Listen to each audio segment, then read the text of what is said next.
Good afternoon and welcome. My name is Professor Noel Purdy. I'm Director of Research and Scholarship here at Stranmillis University College in Belfast.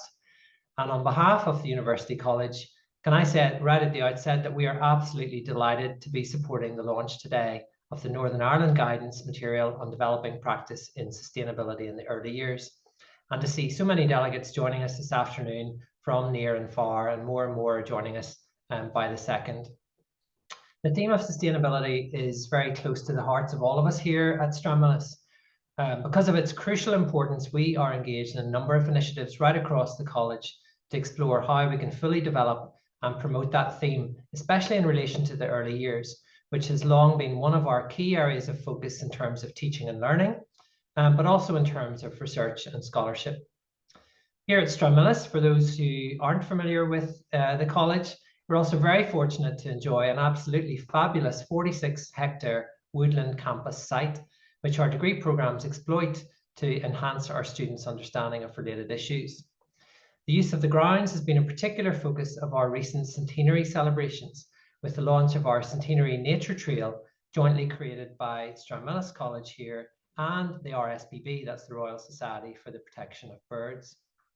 So do please visit our website, www.strand.ac.uk, to see how you can get involved with that, or better still, come and visit the campus itself. Hopefully on a day when the weather is slightly more summery than today, when it's rained all morning. But it's a beautiful campus, and we would love to see you here. We might expect to find general agreement amongst early years practitioners about the importance of developing sustainability in the early years. However, I'm sure that all the practitioners with us today would also welcome assistance in making that commitment a reality for the children in our care. Today's seminar is aimed at sparking that conversation about how we can turn those good intentions into the reality of high quality early years practice. And we have a fabulous lineup of keynote speakers this afternoon. I'm delighted to welcome Dr. Diane Boyd, winner of the Education for Sustainable Development Award 2022 from the World Organization for Early Childhood Education, and to welcome Dr. Maria Barry and Dr. Ben Mallon from DCU, Dublin City University, who have led significant recent research in this area in the Republic of Ireland.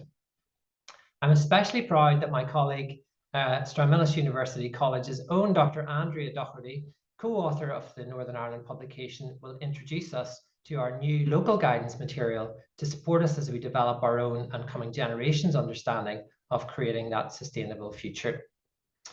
The theme of the publication has already begun to embed itself in local practitioners' practice. So we'll also be hearing from local early years experts about how they have embraced this issue. First of all, Mrs. Kierna Corr from Windmill Integrated Nursery School in Dungannon will be sharing her innovative practice with us. I've heard Kierna present before, and we're in for a treat again this afternoon. We'll also be welcoming Aisling McCabe, one of our fourth-year BEd students, who will tell us about how she took a particular focus on this issue during her recent teaching practice. Finally, we want to open up the discussion to gather your thoughts and perspectives before we finish off this afternoon. So can I wish you all a very informative, enjoyable and stimulating afternoon ahead. And now I'm delighted to hand over to my colleague, Ms. Sheelagh Carville, Head of Early Childhood Studies here at Stranmillis, who will introduce our speakers and guide you through the remainder of the proceedings. So thank you very much, and over to you, Sheelagh.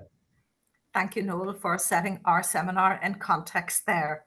Well, good afternoon, everyone. On behalf of the Early Childhood Studies and the Early Years Education teaching teams here in Stranmillis, I want to welcome you to our seminar on sustainability. We want to reinforce Noel's messages there about the importance of developing children's understanding of sustainability and of really focusing on developing our practice to support that within settings. You're aware that our seminar is being recorded, and I just want to remind you that as we go along, if you have any thoughts, comments or queries, please pop them into the little Q&A box there on your Zoom screen. And when we get to the end of the seminar, we'll address those comments and queries and ask our expert guest speakers to answer any questions that you might have. So without further ado, I'm going to hand over now to Dr. Diane Boyd, who will start us off with her presentation on the principles of sustainability in the early years. Thank you. Thank you very much, Sheelagh. Welcome, everybody. Hopefully this is going to inspire you and provide a good starting point for moving into Andrea, where she will be introducing the Northern Ireland version of the Sustainable Development Goal resource. The aims for me today are to just reiterate and highlight the importance of early childhood education for sustainability, remind us all of what the 3 pillars of sustainability are and how they feature in early childhood, and that the foundations of early childhood for education are based on sustainability, and make relevant links to the 17 Sustainable Development Goals and how they fit into early childhood education. So to start off with, just a reminder of what is education for sustainability and why is this important? Well, taking from the Brundtland report, it is now widely recognised that humanity faces problems affecting local, regional, global environments and social and economic development. And it's about sort of like recognising that we need to be sort of like working towards meeting the needs of the present without compromising future generations. There are 3 pillars of sustainability: social, cultural, environmental, and economic. But these must not be viewed in isolation. They are all equally dependent on the overarching aspect of sustainability. And therefore, you must not look at social sustainability in isolation. You must always think about them working alongside all 3 in a very holistic way, as is early childhood education.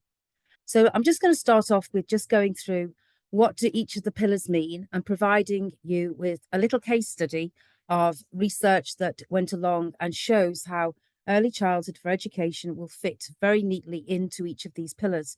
But you will also note as I talk that even though I may be focusing on, say, the environmental pillar, you will be able to see connections with the social, cultural, and economic pillars as well. So first of all, what does the environmental pillar represent? Well, we can tend to think of it as depleting natural resources, increased greenhouse gas emissions, overflowing landfills and polluted waterways are just few of the effects that demonstrates how society have adopted lifestyles that are focused on maximizing immediate comfort and convenience at the expense of future generations. So how would that look in early childhood? How could we bring this into early childhood in a sensitive way? Well, the case study I'm providing is a research project I did on the local beach here where I am, just off the coast of Liverpool. And the children were 3 and 4, and they went down to their local beach. The preschool that I was working with never ever went to the beach unless it was the summer, where they then played games and built sandcastles. They never used the beach as a resource. And I think that is one of the key aspects that I'm really trying to resonate here in terms of early childhood education and quality practice. It's using what you have on your doorstep and building a relationship with it, so children naturally become concerned and want to have a relationship with it. So I took the children to the local beach and we looked at lots of different things. We noticed the different seaweeds. We looked at tides. One little girl actually commented on the fact that one of the seaweeds was something that she'd seen on her holiday in Cornwall, which then became a conversation around Sustainable Development Goal 13, climate change, because that seaweed was not an indigenous seaweed to the northwest of England. But the overriding concern of the children on the beach in the January was the fact there was so much rubbish coming in on the tide, as exampled at the top left-hand corner with the little boy standing on a settee cushion. And this was something that they were really, really bothered about. And 5 months later, when I went back to see how the preschool had developed the ideas and what had happened as a result, I found that the children were still very, very much engaged in the fact that there was so much rubbish on the beach. And they authentically, as decision makers, decided they wanted to launch a beach bin campaign. Because as Rosie, who was age 4, said, adults obviously don't care. And I think that needs to be the starting point for when you think about what you're doing in early childhood.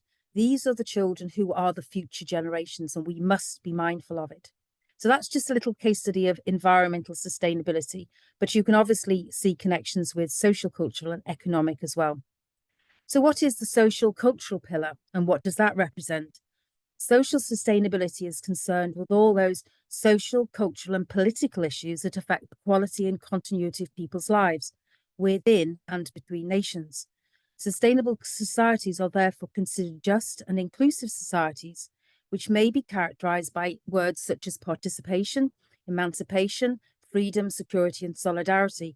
Now, these are the words that are the keystones of early childhood foundational education, with pioneers such as Frederick Froebel, Maria Montessori, Loris Malaguzzi. They are early childhood education for sustainability. So what could that look like in practice? So this was another little case study that I'm just going to refer to that demonstrates social cultural sustainability. I was working at Everton Children's Centre in Liverpool, and rather than the local elderly people, I call them elders because they were Indigenous wisdom keepers, coming into the children's centre to be danced to or be passive recipients, it was very important to me that I was mindful that these are the people who are the wisdom keepers. They have the knowledge about sustainability that we need to tap into now. So the elders came in and they supported the children, the early years children and their families with sustainable skills. And I also included my early childhood studies students. Interestingly, my students didn't even know what the word darning meant. So it was a sort of a win-win for everybody because they were all learning about social sustainability and repairing and reusing. But the children were doing things like sewing, they were mending, they were repairing things. They were using natural Indigenous produce to make local Indigenous ingredients and fresh food rather than always thinking about a processed dinner. And that is why with the social cultural aspect, one of the key ingredients and the key produce that we did was local scouse. And therefore, when you are doing anything to do with sustainability, it's being mindful of the social cultural context that your setting is in, which is when Andrea and I were working on the Northern Ireland one, we were very mindful between England and Northern Ireland. So social cultural is very important. And then finally, there is the economic pillar. This tends to be thought of as the least understood or the weakest pillar in terms of education and early childhood. If you ask majority of people when they think of sustainability, they always think of the environment. And so therefore, the economic pillar tends to be marginalised. For some of the examples, it could be the carbon footprint, reducing the direct environmental burden of producing and using and disposing of goods and services, ensuring that everybody, equitable for all, has the basic needs for key consumption of goods and services, food, water, health, etc.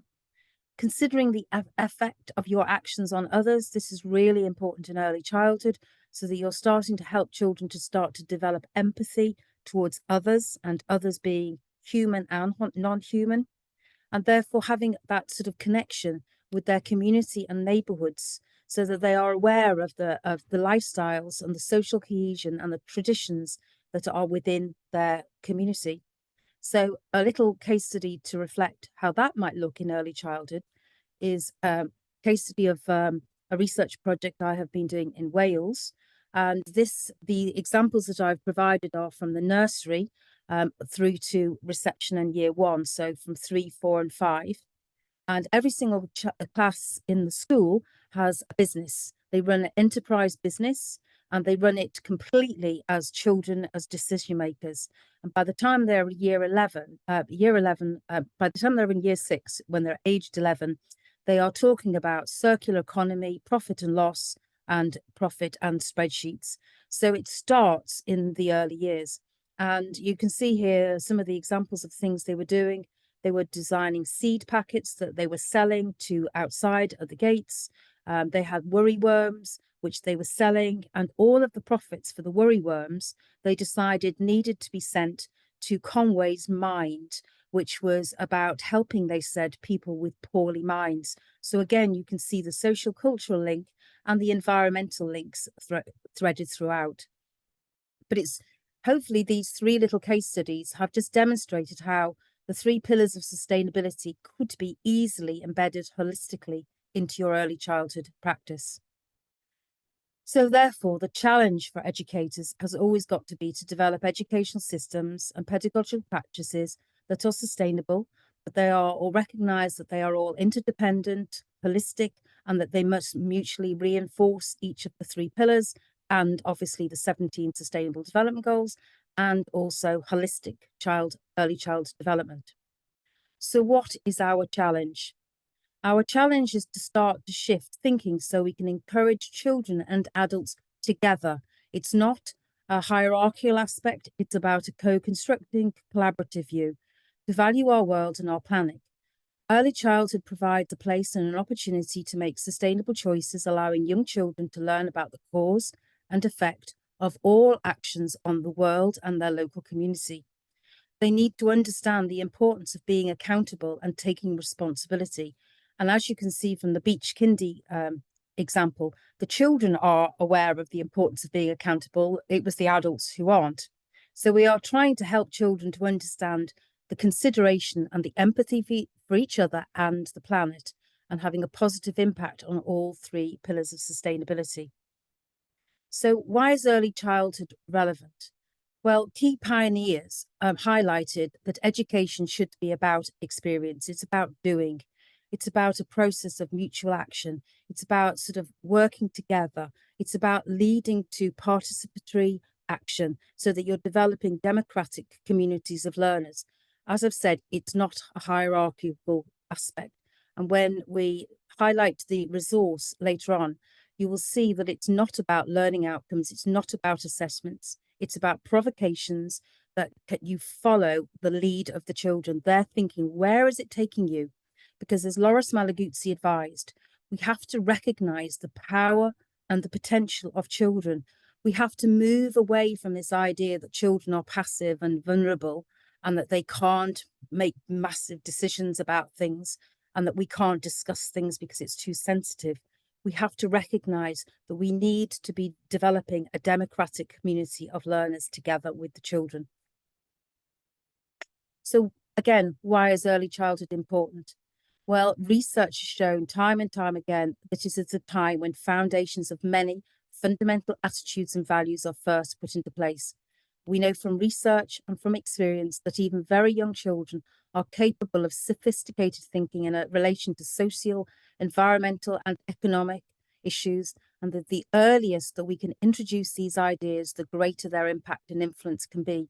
And those 3 examples that I gave you initially shows you that children are capable, and we have to move into thinking that education must start in the early childhood. It must not be an add-on or just something that is pre-primary. It is the most important stage of education.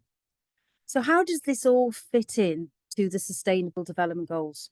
There are 17 and they are recognised as part of the UNESCO Agenda for 2030.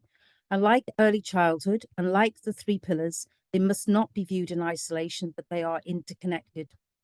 So when I first was starting the research for the English version, I was asking practitioners, do you know what they are? Are they visible? Do you think you could link them to practice, and could you use them in early childhood?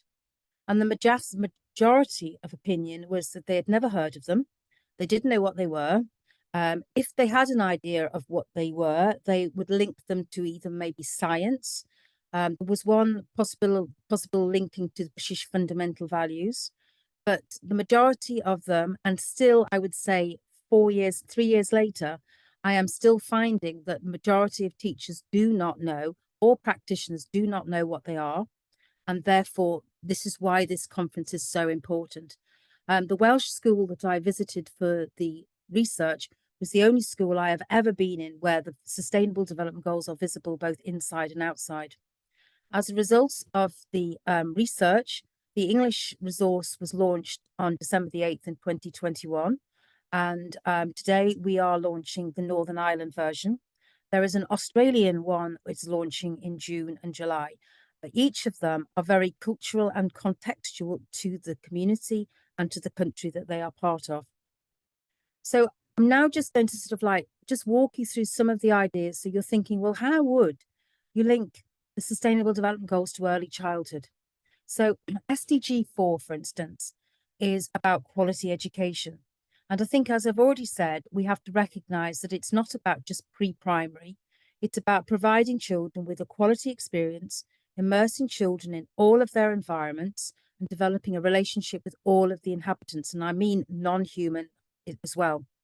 We need to provide a quality environment with the right resources so children can freely, democratically become engaged within their community and within their environment. We need to let them help them to learn to love the locality. So, for instance, with the beach kindy, the preschool only went there in the summer. They never went there in the winter. So I took them in the winter so children could see the ice coming in on the tide. It teaches them about science, it teaches them about seasons, but it also gives them wonderful opportunities to be part of a community, intergenerationally and culturally, because of the fact that the beach is part of their community and it needs to be part of their learning experience. But you can't do SDG 4 without SDG 3. And like the pillars and like the Sustainable Development Goals, the holistic development is all interconnected too. So we need to provide physical, emotional, spiritual, cognitive, and social support, again, through that quality practice, strong relationships, community belonging, and a cultural awareness. If children do not feel that they are connected to the place, they will not feel that that place is their place.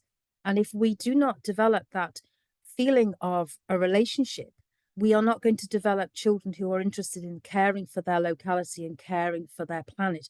So it's that interconnected web of place in self and self in place. And we need to also remember that, as the Northern Ireland curriculum says, adults should promote good habits for life, such as healthy eating, dental care, and physical activity. We need to be mindful that adults need to model these good, healthy habits of mind and body and being sustainable. So, okay, let's have a look at some of the ones that you might think, how on earth would I incorporate SDG 8 about decent work and economic growth? Well, as I've already said, early childhood sustainability is the foundations of early childhood pioneering ideas. If you think about Froebel and Steiner, they all advocated for children being outside and using their hands and their hearts and their minds. So an early childhood pedagogical experience should include using real tools, not plastic ones, so children learn mathematical ideas of weight and balance. And as they are using these tools, you're using the terminologies of trade and practice in exactly the same way as we think about using the right words on the beach, i.e. the names of the seaweed. When we are doing work with tools and we're using things that are trade orientated, we use things like design, hypothesize, predict, build, evaluate, modify, reflect. So children are using that language organically. And that links to Froebel, who was both an architect and an engineer, as well as a natural forester. So there is those links to the historical, but we also need to link to the traditional and cultural work. So encourage local people to come in and work with children, again, making that intergenerational community link. And that whilst you're doing that, you are linking to core holistic child development. So building on from that, SDG 9 is about industry, innovation, and infrastructure.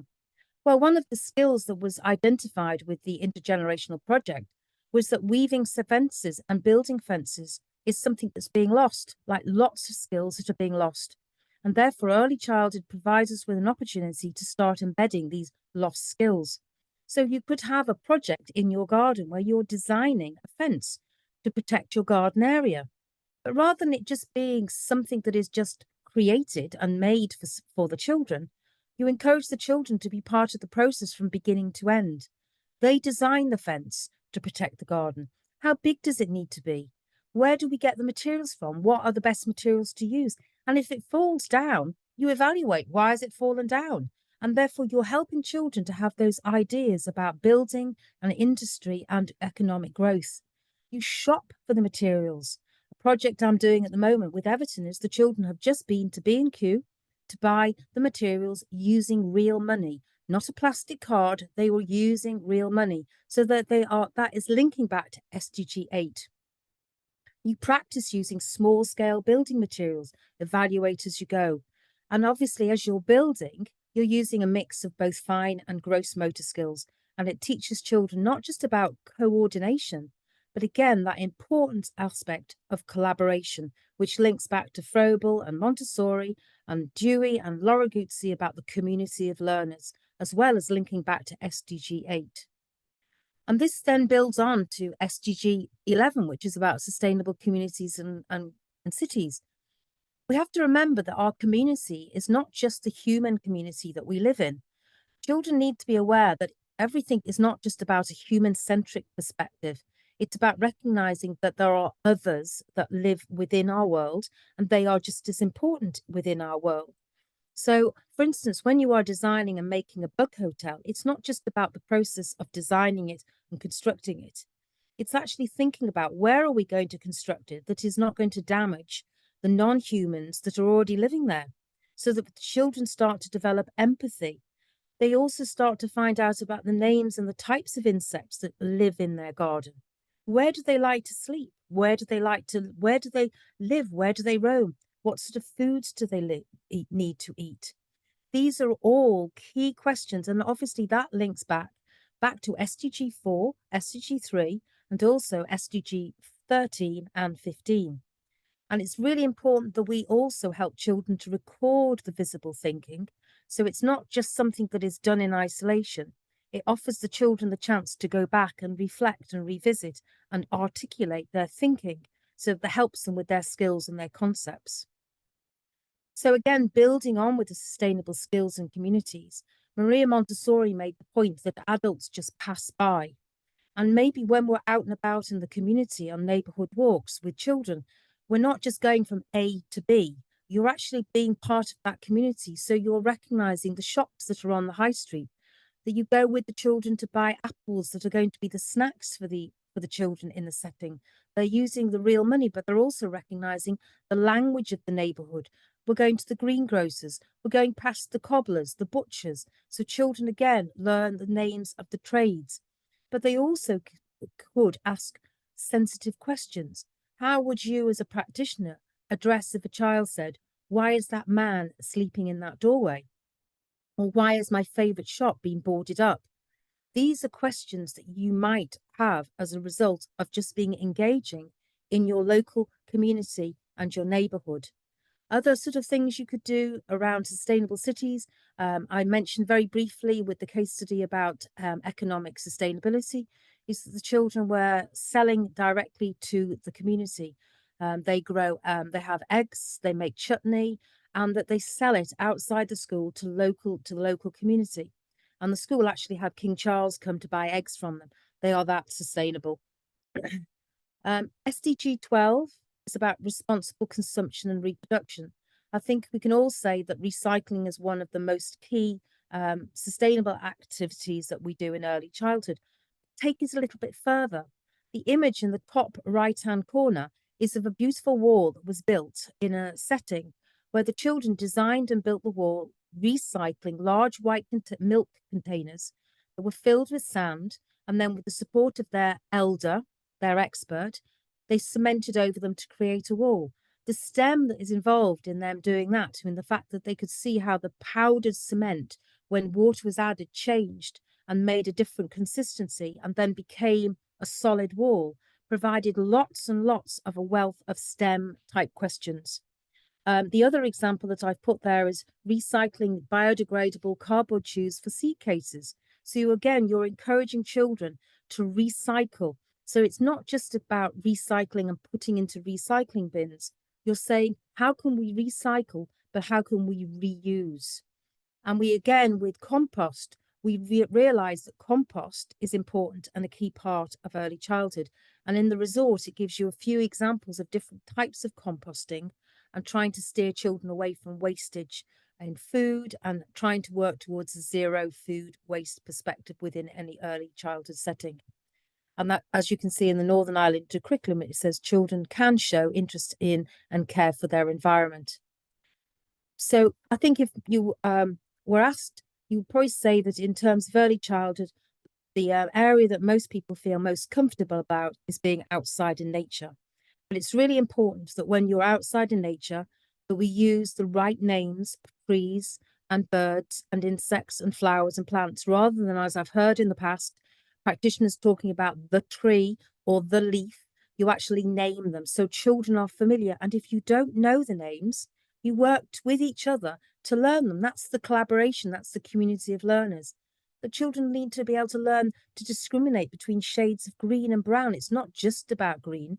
And the picture at the top was of a scavenging board that we made, where we just used the paint samples from B&Q, and the children were looking for greens that were other than the greens that they had been given. So we helped to help children to understand that there is more than just a green and a brown. You help children to understand which plants are vital for helping the planet and why bees are important. And again, as I've sort of stressed with the non-human aspect, that we recognise that these non-human habitants also have rights too, and that we take the children out in all seasons so that they are aware of the fact that in the winter the ground is very hard and there might be cracks in it, and that in the summer you might also have the same type of ground. Why? Why is it different in the why is it the same in the winter and in the summer when the weather is very different? And so you're leading children into really thinking about what there's the seasonal differences and leading into SDG 13, which is climate action. So just to finalise, I'm asking now, is it a disconnect? The United Nations Rights of the Child requires practitioners to listen and take children's views into consideration. But the children in the beach kindy were telling me that nobody was listening to them. Because when I actually suggested to the reception teacher who they were moving up to in the September about taking the beach bin campaign forward, the teacher said, I don't have time, I have phonics to do, which really, in a sense, was a very, very sad missed opportunity to embed literacy and numeracy in an organic and natural way, which was coming from the children. They had wanted that. And Sheelagh suggests that just the importance of trying to get to stage 5, which is recognising children as the decision makers, and that is our responsibility. And in September of 2023, the United Nations Rights of the Child had a General Comment 26 added to it, where it recognised that there is now a child's rights climate crisis, and that we need, as adults, to start listening to what children want. And that then leads me into the question, are children consulted here in Northern Ireland? Is it tokenistic or is it authentic?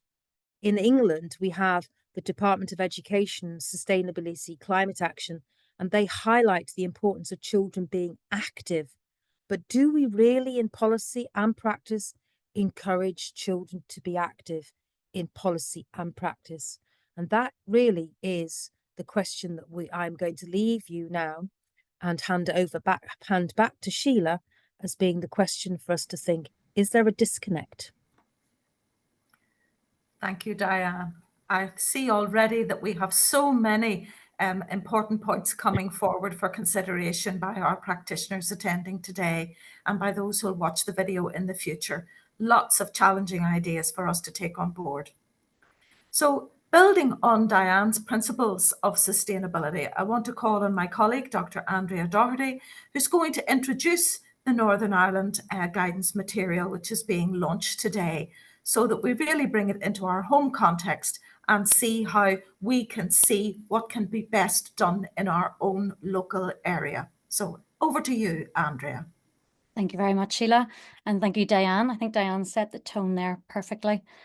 Just before I start, I would like to thank NCFE in terms of publishing the resource, but also Diane for her invitation to contribute. It has been co-created. It's quite a substantial document. When you see it, it is quite large, and it by no means is complete. I still find myself walking about, out in the shops, out in nature, and I think, oh, there's something else you could do for SDG 15 or SDG 8. So hopefully that is the aim of the resource. I really hope it's not a burden on educators, but actually that it's something that will inspire you and something that will encourage you to think about this in your own practice. So today I am going to do a bit of contextual information, a bit of, I suppose, the background and the necessity for this resource within Northern Ireland. We will consider the importance and relevance of the SDGs in Northern Ireland, consider the curriculum context, of course, and then move towards the resource, its aims, and some examples from it. Before we even get to the resource, and this is something that I think is important to address: climate change, sustainability, the weather, how our planet is changing can be terrifying for children. Some of these headlines they see in newspapers: time is running out to save the planet. Act now or face the collapse of civilization.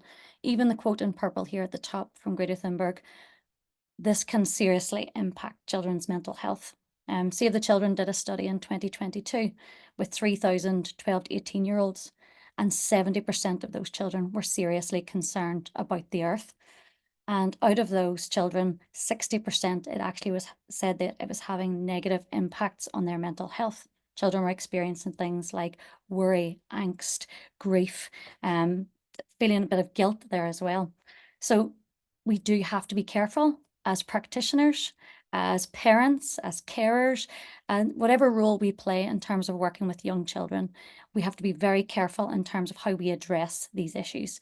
And just like Diane mentioned, it is important that you use your expertise, your knowledge of your context, the children in your care, to lead in terms of what is appropriate and what is relevant for them.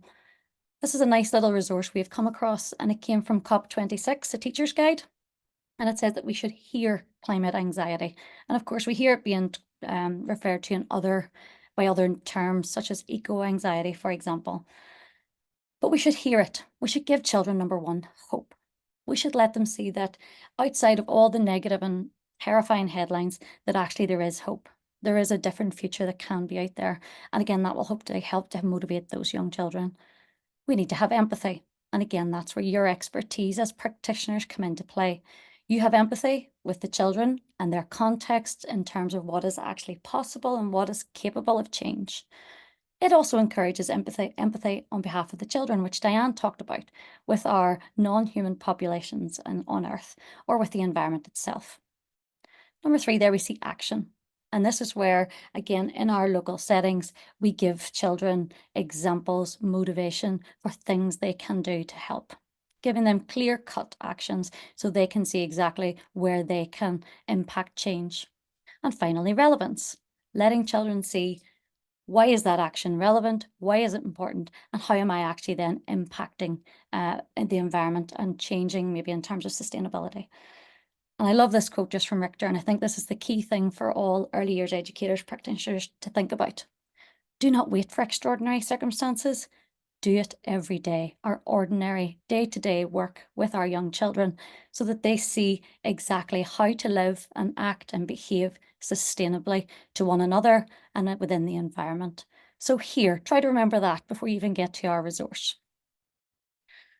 Okay, so some background, I suppose, as to where this study maybe has come from in the first place, or where my contribution, what motivated me to be a part of this resource.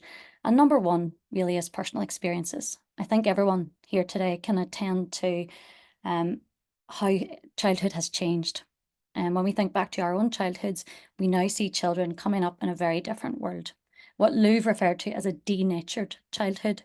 And in 2006, Richard Louvre talked about that generation of children being the first ever in the whole history of humanity to come up without any meaningful contact with the natural world. And that's quite scary. He also talked about children's knowledge and awareness of nature and what's in nature. And like Diane said, if we don't know what's in nature, do we really care about it? Louvre said that 8-year-olds would know the terms, and I have a 7-year-old who's very into Pokemon. 8-year-olds know the terms Pikachu, Metapod, and Wigglytuff. But in very many cases, they don't know the terms otter, beetle, or oak tree. So that straight away lets us see that actually when they're not in nature and when they're living a denatured childhood, they do lack the awareness of what's out there. And this quote on the left-hand side here in black came from Twitter just a few months ago.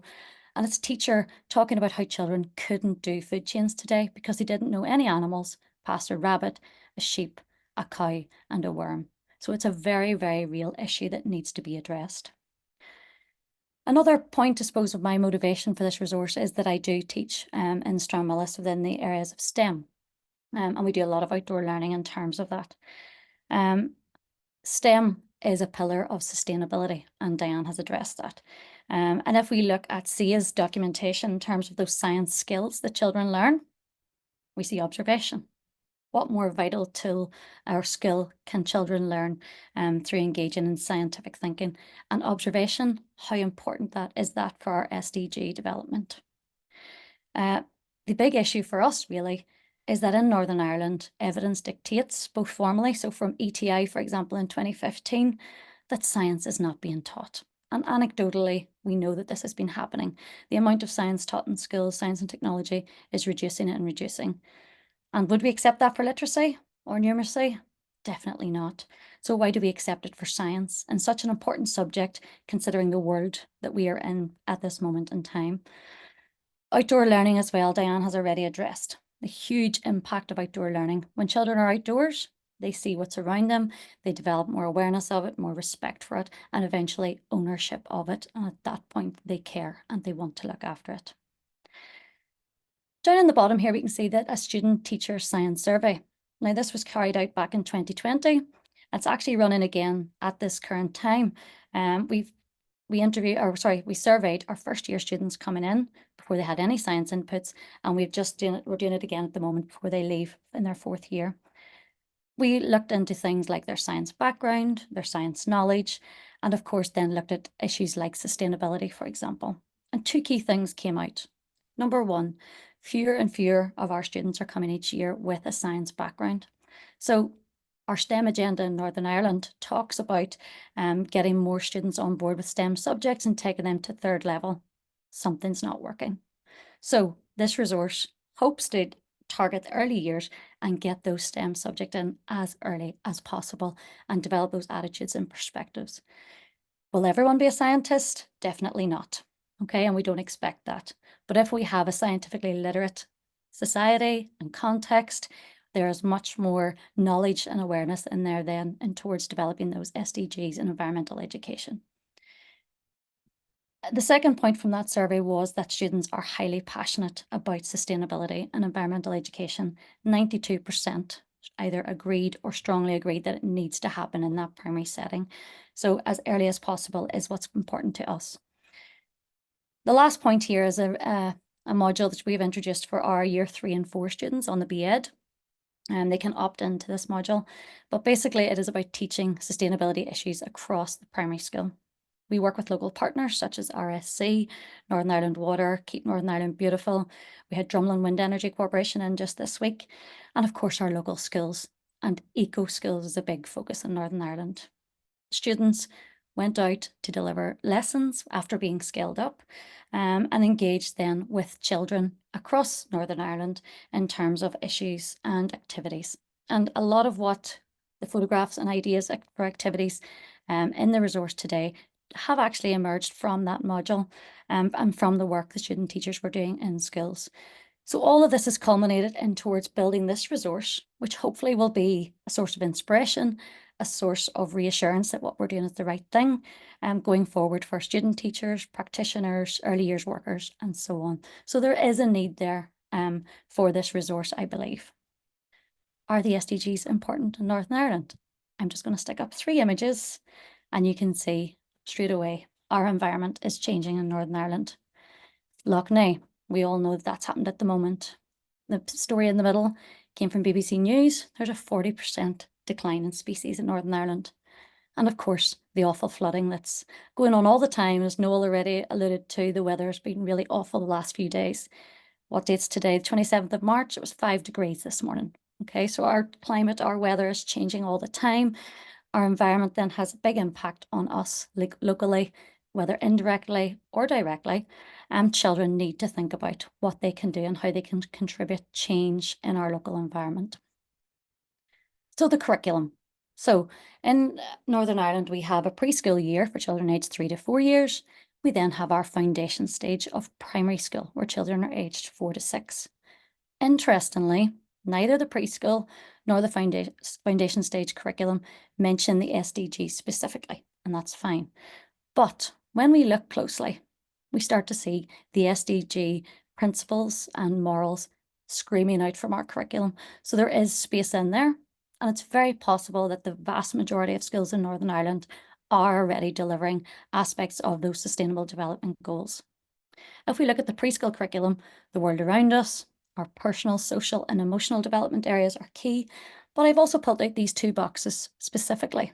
So we can see here reference to the environment. And if we look straight away in our preschool curriculum, we see SDG 12 when we think about litter and recycling. We also see SDG 15, life on land. If we look at the section on the right-hand side, health and hygiene, this is children thinking about themselves and how to keep themselves healthy. We see reference to SDG 2, zero hunger, and SDG 6, clean water. We also see reference in there for things such as safety, such as farm machinery. So our preschool curriculum, whilst it doesn't mention the SDGs, is a prime place where we can include those. And what this resource hopefully will help you to do is indicate which SDGs relate to which activities you are already doing, and that allows you to make that more explicit, that contribution. Our foundation stage, similarly, our world around us, our personal development and mutual understanding strands, and of course our maths and numeracy. But for me, what's really important at primary is our aim and our objectives of our curriculum. To me, straight away, they shout out sustainable development goals. We want to empower young people to make informed, responsible choices and decisions. And we want to develop them as individuals, as contributors to society, and as contributors to the economy and the environment. That all encompasses the SDGs. So hopefully this resource is not another stick, essentially, to beat practitioners with. It's something actually which will enable you to see what we are doing and strengthen it up by referencing those SDGs explicitly. Now, Diane did reference this document. So the Northern Ireland Environment Link identified 7 key things for environmental education. And this resource, I feel, attends to 6 out of those 7. We want to reconnect children with their environment and with their heritage. We promote outdoor learning, we promote science, we encourage children to take environmental messages home. And with twin 5-year-old girls and a 7-year-old little boy at home, I know how persuasive those messages and arguments and ideas are, and how persuasive those young children can be. Developing eco skills programme, of course, we've mentioned that already. Almost all schools in Northern Ireland are part of that. So again, strengthening that and bringing your SDGs in alongside that. And number 7 is quite an interesting one, and it is a real focus of ours in Stranmillis. Outdoor education time for every child. Should there be a minimum requirement? It's a very good point and a very good question. I think at preschool level, outdoor education is so important. Perhaps when we move towards primary, there becomes less time. Like Diane had mentioned, there are other, I suppose, competing priorities. So outdoor education does get pushed aside a little bit. Does that need to change? Maybe. Now, the resource itself is for any adult who works with children, parents, carers, early years, early years educators, teachers. It encourages you to involve families, the local and wider community, colleagues, other providers to work together in that partnership towards the goals. The number 1 priority is connecting children with their environment. And from that, as I've mentioned already, and as Diane has talked about, when they're in the environment, they're aware of it, they eventually develop ownership and want to care for it. Diane has already mentioned it's a series of provocations. And in discussing this with my colleague earlier in the week, we talked about it being a buffet, not a set menu. Okay, there are 17 development goals. There's lots of examples of ideas underneath each one. Not all of them will be relevant or appropriate for you and your setting and your children. So it is about picking what you like and using those. But again, as Diane said, going with the children's ideas and experiences alongside that. There are some local, national and international contexts within the Northern Ireland document to show where else and what other places have done in relation to that SDG. And as I've said previously, hopefully it will inspire you and not burden you and not be something else on your plate that you also have to do.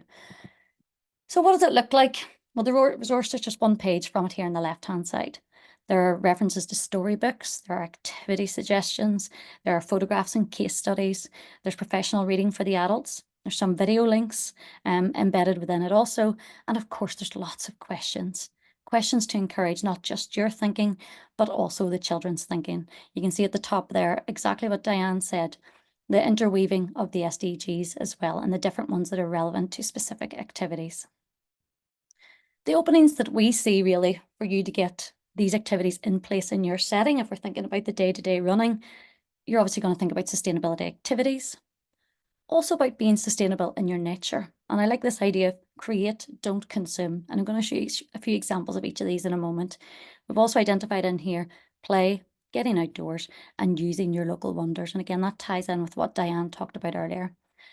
But if we look here about sustainability activities, we can get children down at the bottom here. We can see them making a water filter using natural materials. Up in the top left, we can see some fast fashion shows happening. This is some of our student teachers who worked with children to create costumes out of litter and waste. We've got children making bird feeders out of crushed up Cheerios. We can explore what happens when food rots. And this goes back to what Diane talked about, is responsible consumption. Where do we put our food waste? So when children see the food waste in bottles breaking down, you put a balloon on top and they can see that actually gases are emitted then from that. And how does that impact our environment and our atmosphere? And up at the top right here, we have the impact of cutting down trees on soil and water runoff. So quite serious issues, but again, they can be explored in very simple ways when the children get a chance to try them out for themselves. Being sustainable in your nature, I suppose, as a setting. And again, this is reusing a lot of what we have, which we might class as waste, but making it purposeful. So our welly bit planters for the wellies that maybe have busted or that no longer fit the children in nursery. We have some junk art robots down in the bottom left here. And over at the far right, we have a junk art Avengers Tower.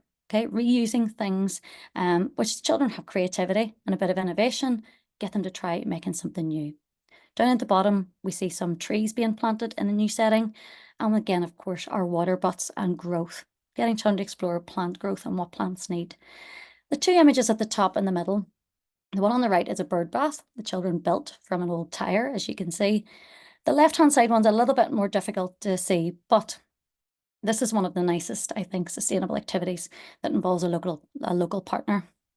This nursery is located quite close to a llama farm, and they have a partnership with a farmer that whenever there's any llama wool left over, he brings it into the nursery setting. They then put it beside their bird feeders in the trees as a resource for the birds to use to build their nests. So again, going back to what Diane said, caring for somebody other than themselves, which has become very commonplace, caring for the birds and caring about their nests and their, I suppose, future eggs and baby birds. So being sustainable in your nature, create, do not consume if at all possible. Play. And before we even get into examples of play, SDG 4, quality education. Children need to play right across preschool and foundation stage. And let's be totally honest, well, much beyond that, right up to P7 kids. We have 19-year-olds who come to Stranmillis who still love to play. We can see some large scale digging in the bottom two pictures with real resources. And interestingly, this is a year 3 class on the bottom left, but getting children out and knowing their environment, knowing what they can do. Again, structures and building sustainable cities and towns. At the top, we have our doll's house, but let's actually rig it up and get some power in there. We have a fan, we've got light switches, we've got a safe in there where they might need to put anything important. And children then can start to understand energy sources. Up in the top right, we bring back sewing and getting the children involved in old style skills again. Getting outdoors, and I had to get my own kids in here somewhere. So this is my twins up on the top right hand side. Right from they were babies, it was bums in the air and face first, getting to know what's outside. Where did that spider go? Why is it wet in here? What are these stones going to do? Why is that stone pink and that one's grey? So getting them close to nature so they can be face first in, or they can lie on their back looking at the clouds. And you can see that these red suits got a lot of wear and tear. They've also been exploring fire. They're exploring woodwork, for example, using real tools. You can see my little girl using a hammer up there in the top left.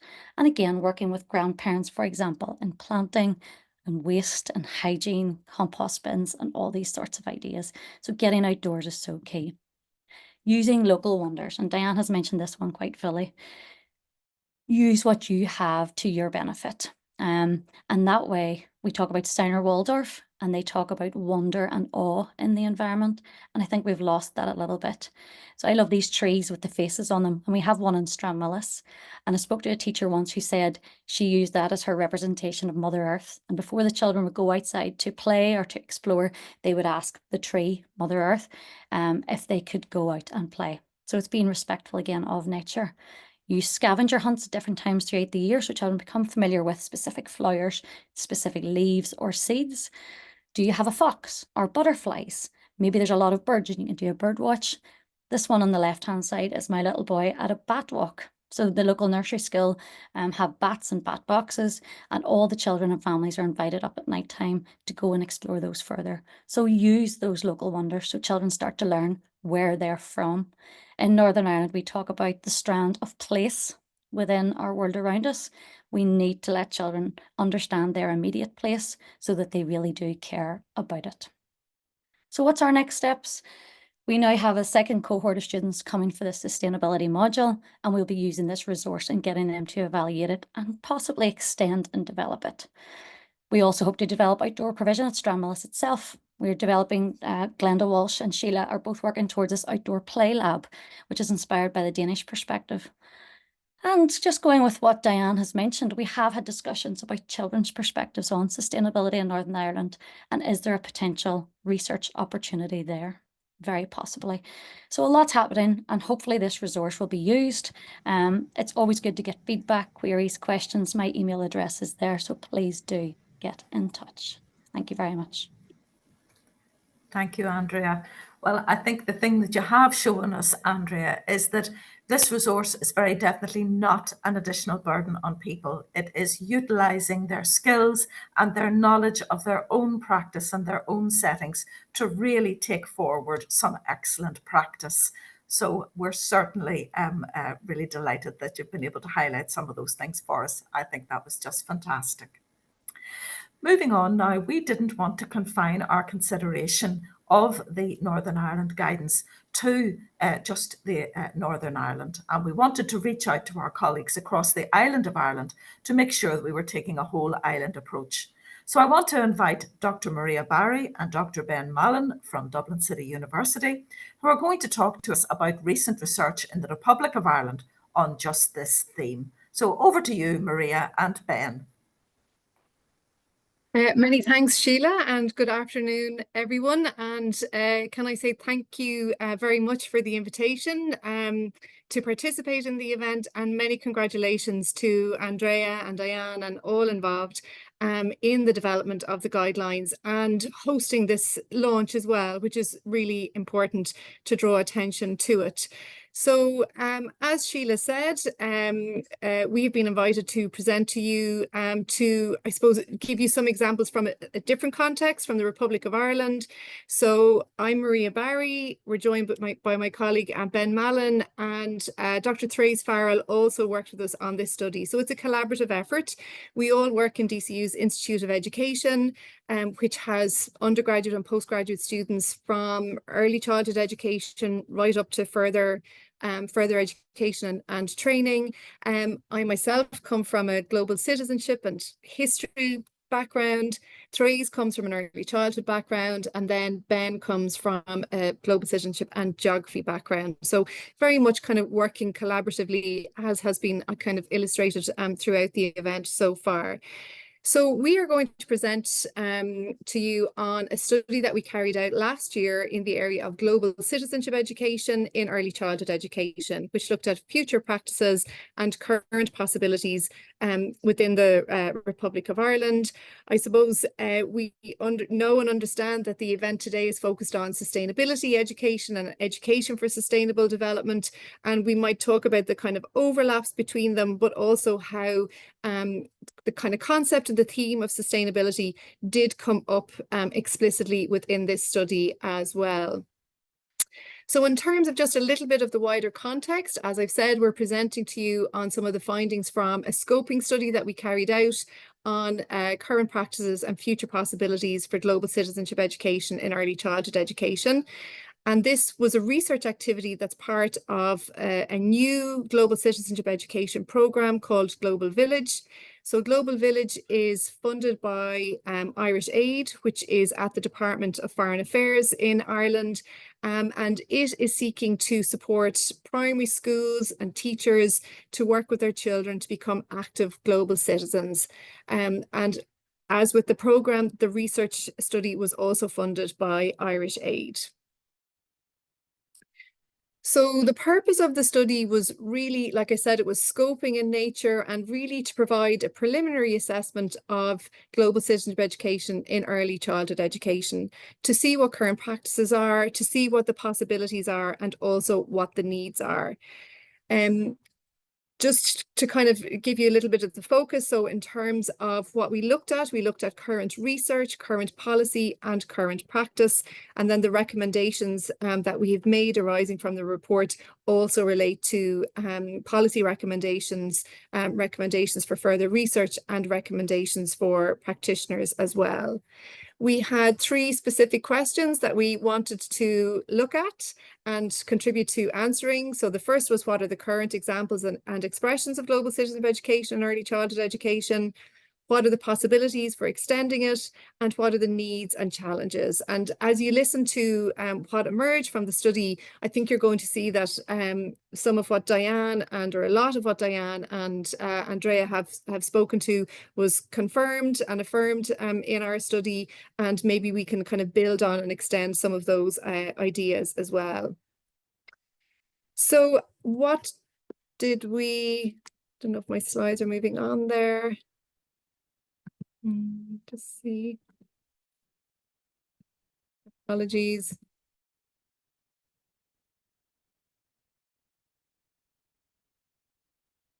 There we go.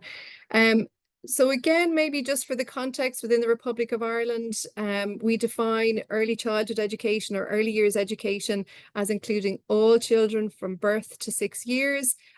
As evidenced by kind of 2 key policy and practice frameworks that are operating in Ireland, and ASHTIR is currently being updated and revised as we speak. So the early childhood space, space includes toddlers and young children in early childhood settings, but also in the infant classes of primary school. And I suppose perhaps you'll hear synergies here with the Northern Ireland context in terms of the landscape. The early childhood education landscape in Ireland has been described as complex, nuanced and fractured, but it has seen exponential growth over the last 5 decades with increased investment, increased policy developments and increased reviews as well. How did we carry out the study? We employed 2 key methods. So the first was to carry out a literature review of some studies. So we looked for literature that included keywords of global citizenship, early childhood education, or early years, so those 2 keywords combined, and we searched for peer-reviewed articles across 5 different databases. So from that initial search and identification, we identified 34 articles that had references to global citizenship and early childhood or early years education in the main body of their text, I suppose. So these articles were read by one of the researchers on the team, and they were all included for a second review. So in that second review, 2 other members of the research team shared the reading of those articles, and we chose to exclude a number. So from the 34 that were initially found, we chose to exclude 12 of them based on a certain amount of criteria around a lack of focus, largely on either global citizenship or early childhood, and a number for academic rigor. So then in total, we included 22 articles, and Ben is going to follow up in terms of some of the key themes that emerged from an analysis of that literature. We also conducted a number of interviews. So I conducted 10 interviews with a number of key professionals in the area of early childhood education. So we were keen to hear from a range of actors, and that I suppose brought different types of expertise from early childhood education. So we talked to a number of practitioners, so those working in both public and private early years settings, and also in a junior primary school. We talked to early childhood policy specialists, so those that were involved in the development of policy, the rolling out of policy, and then we also talked to early childhood academics, so those involved in theory and evidence-based practice in relation to early childhood education. So I'm going to hand over to Ben now, who's going to talk a little bit about some of the key findings emerging from the study. Thanks, Maria. As Maria mentioned, whilst the key focus was on global citizenship education, sustainability emerged as an important theme both within the review of literature and within the analysis of the interviews. So what we've basically done for this particular presentation is to sort of take that theme of sustainability and use that as a lens to explore some of the things that we found. So within the literature, it was really clear that sustainability was recognised as a really important concept within in relation to global citizenship education and early childhood education, and similarly within the literature, it's recognised that sustainability is a critical component. That there were specific references to ideas connecting younger children to the outdoors, examples such as nature play, and references to environmental education and supporting children to explore decision making in those spaces. Thanks, Maria.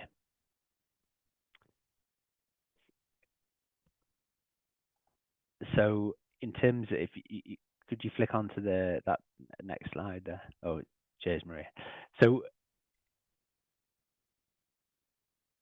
straight away from the literature review, we had sort of a good idea that sustainability might turn out to be a strong theme, and in the analysis of the interviews, we did find that was the case. We had explored various sort of dimensions of the interviews, but one of the key parts was this idea of global citizenship education in action. So where participants were talking about the practice of global citizenship happening in early childhood settings, and we found that it was happening in what we've sort of tried to describe as 4 key pillars. And those pillars were around children's rights, with a particular focus on children's participation, on local and global communities, so references to both sort of local issues in and around settings and in what wider communities and connection and global connections as well. The 3rd pillar around cultural inclusion and diversity. And the 4th, of particular importance in terms of today's presentation, a pillar around the environment and sustainability. And there was one sort of quote from one of the participants that captured the question of the relationship between global citizenship education and early childhood education, and describing early childhood education as fertile ground for global citizenship education. So in terms of that pillar of environment and sustainability, to give you a flavour of what it meant and sort of what led us to feeling that was an important theme and to describe it as a pillar. So first of all, participants described that a number of policies which they felt supported the development of sustainability in the space. So that would be the ESD strategy from the Department of Education, a new version which has just come about in the last year or so. The Sustainable Development Goals were mentioned as important global policies shaping or supporting the inclusion of sustainability in early childhood settings. Participants also recognised there were certain initiatives they felt were supportive of the inclusion of sustainability within the space, for example, the Green Flag programme. An important aspect of the pillar was also this connection to the outdoors and thinking about the opportunities for younger children to make connections to and care for their environment. So the ideas about sort of being outside, and forming relationships with the environments around them, and those experiences being connected to the types of actions that children might take. There were connections to the other pillars as well. So we didn't see the sort of pillars as these standalone things. There was a huge amount of interconnection between them, and that was sort of demonstrated when people were talking about environment and sustainability. There was also reference to sort of child-centered or rights-based approaches and the possibilities of children leading their own learning in certain contexts. There was references to the important connections between sustainability and environment at a local level, and connections to some of the broader global challenges with which we're faced.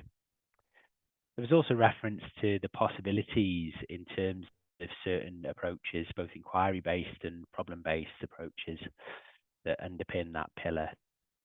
And there was a nice quote from one of the participants that sort of talked about the types of practices that they had seen in this area, talking about extraordinary things then in small pockets of service. And then I suppose maybe to step back a little and think about, well, what are the things that influence this practice? What makes this practice possible? So we'd identified maybe a number of different levers that made or were deemed to create space for global citizenship education, or sometimes if they're positioned in the wrong way, maybe limit the extent to which global citizenship education could be integrated into early childhood practice. And I suppose with the thinking about today's presentation and the idea of sustainability, and I mean, one of the levers was around sort of sustainable early childhood education. So what are the things that are needed to ensure that early childhood education is itself sustainable, and that the integration of global citizenship education within early childhood education is sustainable? So some of those things might not be necessarily surprising. So questions around investment, a recognition of the importance of having a coherence between policies that govern the space, but also within the systems. And there was also reference to sort of transition and young people's and children's experiences of that. There was a recognition that stakeholder attitudes were really important to consider. You know, I suppose when we're talking about global citizenship, when we're talking about sustainability, there's a risk that these definitions can be sort of quite hazy. So how they're understood and felt about by stakeholders is important to consider. And I suppose a final lever was around this idea of sort of mainstreaming global citizenship education, a recognition that there's lots of spaces and possibilities for the inclusion of GCE within early childhood contexts, and there's a significant possibility to meet some of the recognised gaps in terms of provision. So questions around who has access and who doesn't. Thanks, Ben. So just moving in then to the final section of our presentation, and we do hope to have the report very shortly to be able to share if you're interested in it. So just about, I suppose, thinking about those lessons for the area of sustainability and sustainability education in the early years. And so we have framed them around the kind of 4 key areas, albeit that they are kind of interlinking and interconnected in terms of policy, practice, professional development, and further research. So Ben has already referred to this idea of policy coherence, and it is something, I suppose, that has been recognised in the Irish context in terms of, you know, policies coming from different departments, and in early childhood you have more departments involved, so that need for a kind of policy coherence. And from, I suppose, global citizenship education side, a recognition of global citizenship education being a lifelong educational experience, particularly in relation to early childhood education, which has been perhaps one of the areas of education that has been overlooked, not by practitioners, more so by policy up until more recent times. I suppose to kind of build upon and contribute to existing frameworks. So there's lots of practice, there's lots of frameworks, there's lots of policies that currently exist, but to kind of further enhance that really strong child-centered rights-based conceptualizations of global citizenship and sustainability that are found in expressions of these educations within the early years. I think both Diane and Andrea have spoken and illustrated really powerfully the idea of this localized wisdom. So drawing on that kind of local Indigenous experiences and perspectives. And, you know, I suppose the many kind of local, national and regional frameworks that do exist. So I suppose that's why that kind of idea of coherence, understanding what currently exists, what frameworks exist, what networks exist, and really kind of tapping into those and drawing on those, as both Andrea and Diane have mentioned.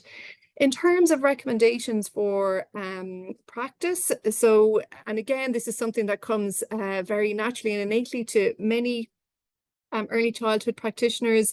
So this idea of encouraging and supporting young children to participate in decision-making processes around their own environments, particularly in relation to sustainability. I suppose that idea of interconnectedness and interrelatedness that has come across strongly as well. So developing practices that look at care of others and care for the environment, and those kind of mutually nurturing relationships. So that theme was found strongly in the literature in particular. And I suppose, again, quite strongly, something that seemed very evident from the interviews with the professionals was the strength of the early years to connect on and draw on their local communities and their local environment. And I suppose parents, the kind of a high level of parental involvement within the early years, perhaps, and that changes as the children and young people move through the education system. So I suppose opportunities for involving parents and that influence on parents as well. In relation to professional development, I suppose here we're thinking about those that are involved in institutes of education. So in terms of those kind of pre-service courses and preparatory courses, and I suppose the need to embed very specific and explicit global citizenship education content and pedagogical approaches. So there is both content and pedagogy that are associated with these educations. And so there is a need to include those in a more explicit way in education programs in a way that kind of increases teachers' self-preparedness and confidence. So that idea of giving teachers and early career teachers and practitioners confidence to, I suppose, respond to the children as well and to understand those children. It's fantastic to see all of those case studies. They're very, very powerful. They're way more powerful than a research report, but they, you know, are really so important and so influential in terms of illustrating to educators how to conceptualize, so how to break down something like climate change in an appropriate way for the early childhood context, and how to enact it as well. So that is really very, very, very powerful. And also then, I suppose, to kind of show the practice, to show what's possible, but also to engage educators and students with research material, with theory around, you know, young children's engagement and their capacity to engage. You know, Andrea spoke maybe about some of the concerns or risks around this type of education in relation to any age range, really. I feel anxious about climate change, but I suppose, you know, thinking about what research does exist, what do we know about children's capacities, and we have some really interesting work. One of our colleagues, I'm thinking of particularly Rowan Oberman at the moment, who's doing really interesting work in this area. So, you know, there is research out there that is rooted in evidence and rooted in empirical evidence that would be interesting and would support a kind of deeper engagement, I suppose, with the ideas around sustainability and global citizenship education. And then I suppose one of the things that struck me in the kind of findings and reading through the contributions from the professionals and interviews were a number of very successful programs that have been rolled out at a national level in relation to, you know, culture and inclusion. So very successful CPD models had been rolled out across the early childhood networks and committees, and it struck me that there was potential to learn from those and to build on those, and to kind of build on those kind of previous successes as well. And then maybe finally, in terms of recommendations for further research, I suppose, just as Diane kind of finished as well, I suppose that idea of a rights-based approach, so investigating children's understandings and practices and including their perspective. So really listening to them, providing them with that, as Laura Lundy says, with that space and audience and influence, in a way that can inform policy and practice in this area, to deepen understanding of the relationship between the theory and the practice. That's always a challenge. And then I suppose finally to explore the synergies and to explore the tensions between all of these types of adjectival educations. So how can they interlink? How can they build on support each other, and how are they distinct as well, and how can we expect practitioners to manage that as well in the day-to-day cut and thrust of classrooms and early years settings. This is just a list of references that we've drawn on today, and like I say, we do hope to have the published report available shortly for sharing. If anybody would like to get in touch, we'd be more than happy to share it with you. So thanks for that, and we're looking forward to your questions. Thank you, Maria and Ben. That's, I think, there what we can see is that there's an enormous amount of resonance between the work that you've done in the Republic of Ireland and the work that is ongoing then here in Northern Ireland and from Diane in the English context. And I think that's a very positive thing, because it shows just how much that message has really got the potential to make an impact on practice. You know, we can all see those common messages and common themes that we can be exploring together.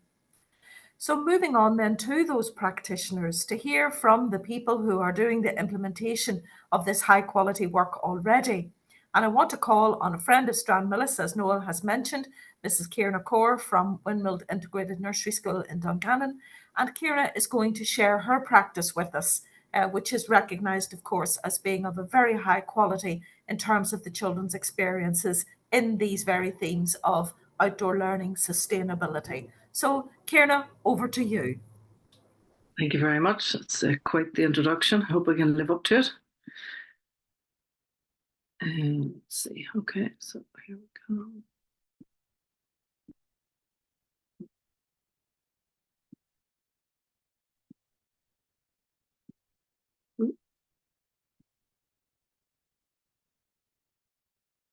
Is it working? I can't see.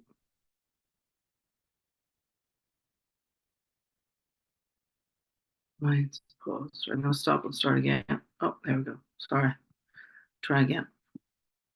Technology. Okay. So I'll just introduce myself before this seems to be a bit of a delay. I'm Kierna Corr, and I'm the nursery teacher in Windmill Integrated Primary School in Dungannon. It's actually a primary school and I'm in the nursery unit. For some reason this is paused. Not sure what has happened. Oh, here we go. Okay. It's going to work now. So I'm really delighted to be asked. This is going to be just mainly photographs, because that's how I operate. So really talking about sustainability with us, with little children, it's really starting to get them to think about recycling and upcycling. I think early years people are just born for this, and we see the potential in any object to be reused. And I know that there's a big pushback against plastic, but I think we have to be very careful that we know the difference between single-use plastic and plastic that is more sustainable. So the likes of these crates that people's groceries are delivered in are fabulous for a playground, because you can flip them over, you can store resources in them, water goes through them when it's raining, so there's no mold or stagnant water in your resources. Children can climb on them, they can stack them, they turn them over, they turn them into cars and trains, and we store a lot of stuff in them. Tires are something that are a real headache for the environment. When you get rid of your tires, they have to be buried, or Northern Ireland, we're trying not to burn them anymore, but they're usually buried in landfill, which isn't exactly great for the environment. So most of your tire places will donate tires to schools, and I think if you have a tarmac playground, it's a great way to start planting and introduce seasons to the children. So you have different types of tires. So there's a big tractor tire with a tree in it, and children can see seasons in front of their faces. Each day they come out, the tree's different. And a child said to me the other day, Kierna, the tree's growing up because it had leaves on it. I just thought that was the most beautiful description of spring I'd ever heard. And I think it's lovely for children to experience seasons firsthand. We use crates as seats. These are from a dairy company who used to deliver our milk in these 3 times a week. And I just gathered them up until they eventually stopped. Sheelagh has come back. Kierna, Graham is just going to try and bring those images up for you there, just on the screen. There we go. He's getting that going for us. Thank you very much. Okay, sorry. Didn't realize they weren't showing up with you. Sorry. So yeah, I've talked about the crates now, you can see them. And then, so now it's stuck. So we use crates as seats, and again, you're not worrying about resources breaking down, but children have to learn to look after things. So when things do break, you're trying to teach them that we'll try and find another use for it, or we will recycle it for something else. So once these ones here are fairly robust. Some companies are selling them now. They're maybe not quite as robust, and the little squares tend to break down. Then you flip them over and you say to the children, we'll put books in them, or we'll put a box of dress-up clothes in them. So that children are learning you just don't throw things away when they can no longer be used. Let me see if I can move on there. Sorry, Graham, I'm giving you extra work. I don't know why it didn't work this time. See, okay. So, we talked about there's children, we talk about play, and I find it really, really interesting that the new sustainable curriculum really fits in with Frederick Froebel's principles from over 170 years ago about learning in nature and unity and connectedness, and freedom with guidance, and allowing children to explore their environment. And the one thing you'll notice is an environment can be quite dirty in our climate, and you're finding that we're perpetually in autumn here almost, rather than getting the seasons. But allowing the children to use the resources, to move them about, and use their imagination and play with them.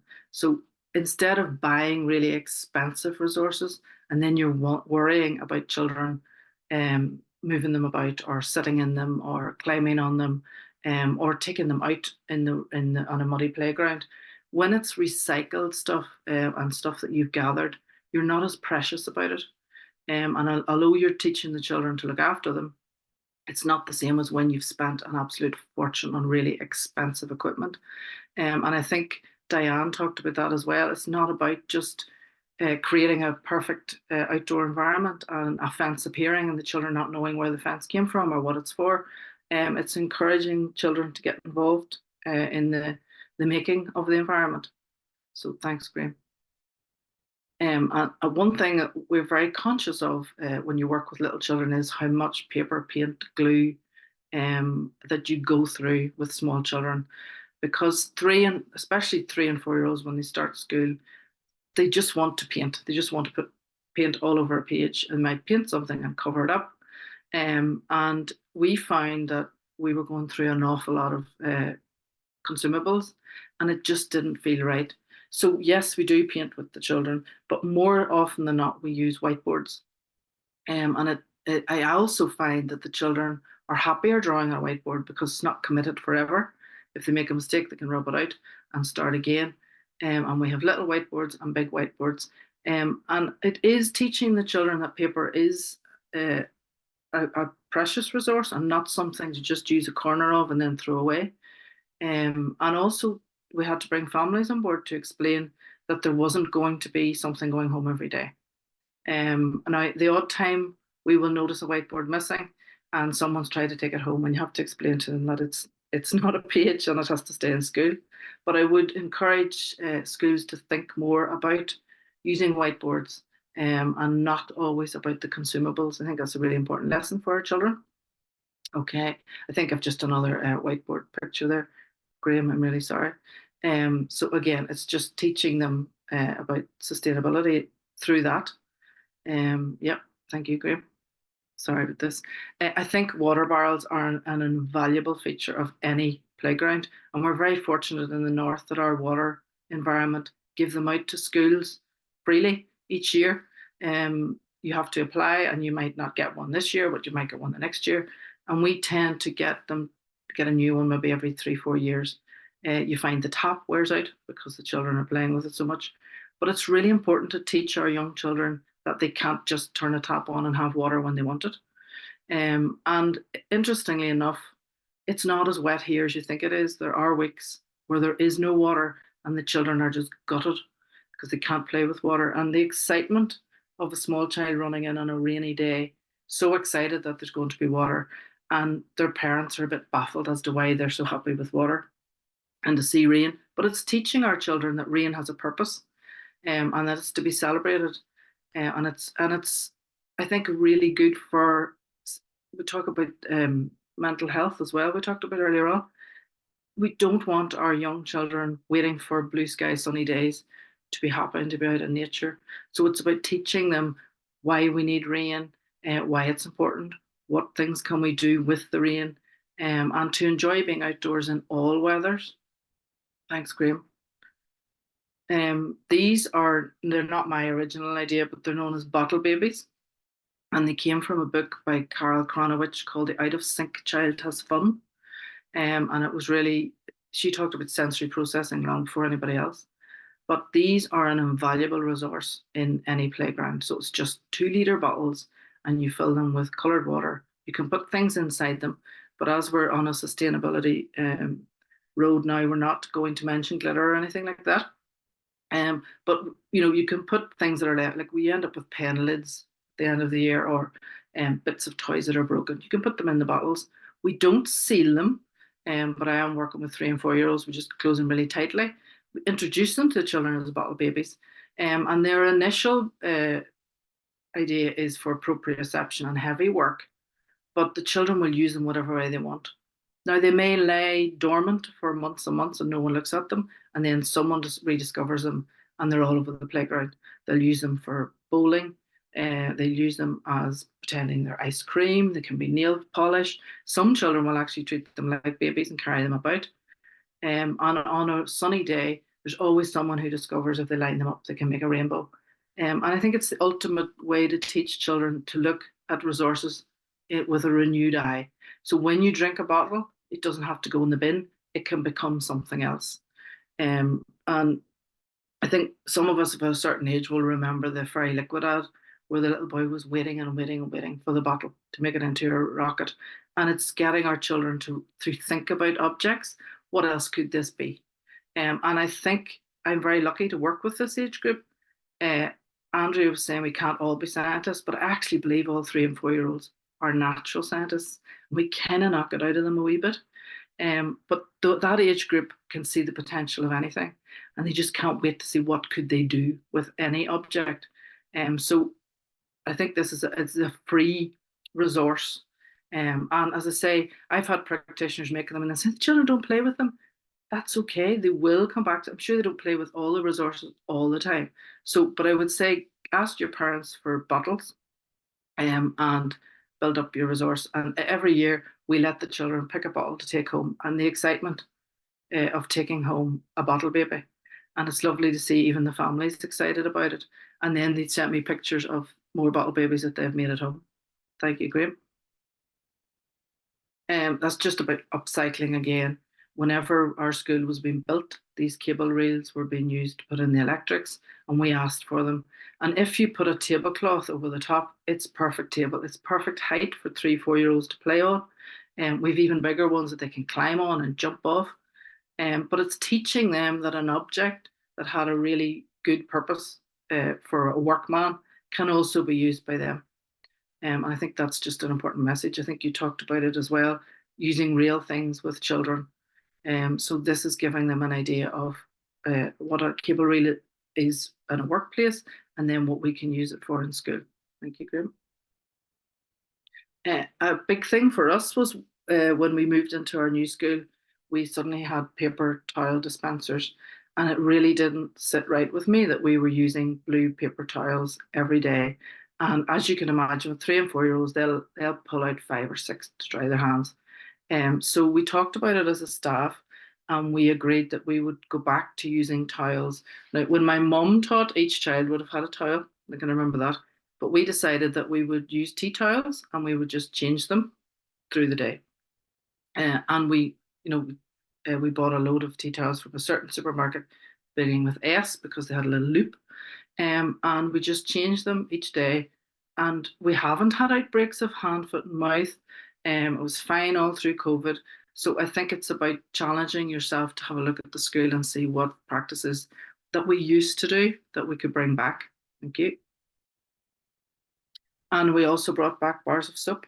The school had boxes and boxes of the stuff, and then they'd gone to the soap and the dispenser, which we found was really stringent for young children. It was stripping their hands.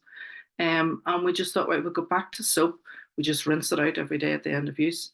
And it's in a plastic container from the Play Resource. Again, it's teaching them that you don't have to buy soap dishes, but a child will use this in a really much more purposeful way than pumping loads and loads and loads and loads of soap and drenching the place.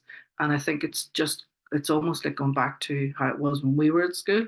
And as Diane talked about, maybe we need to go back a little step, and we are darning socks, and we are fixing clothes and putting patches on trousers when children fall, rather than this throwing away society. Thank you, Graham. And we also invested in an outdoor tap we've spent a lot of time outside, and we didn't want the children running in and out. But this is a really good resource. We actually put the soap into it, but it teaches the children that they need to just use a little bit rather than leaving a tap running to turn it off afterwards. And there'll always be that child who's like the police, who says, the tap's on, the tap's on. And the same child will be the one who tells you that the lights are on and there's no one in the classroom.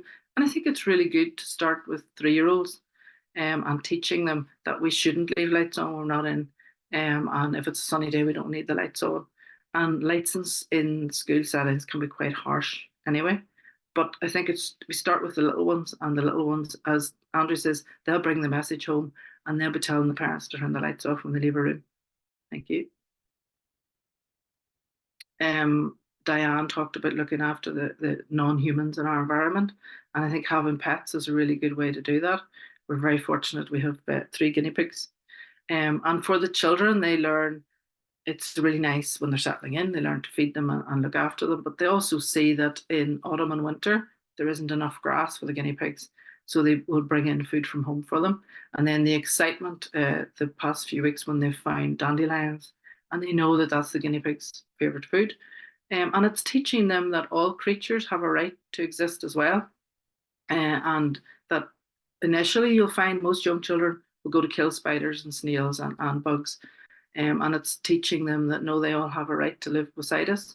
And now I find, like say from September to now, you'll find children will bring you to get the spider for them, or put the spider somewhere safe where no one will stand on it.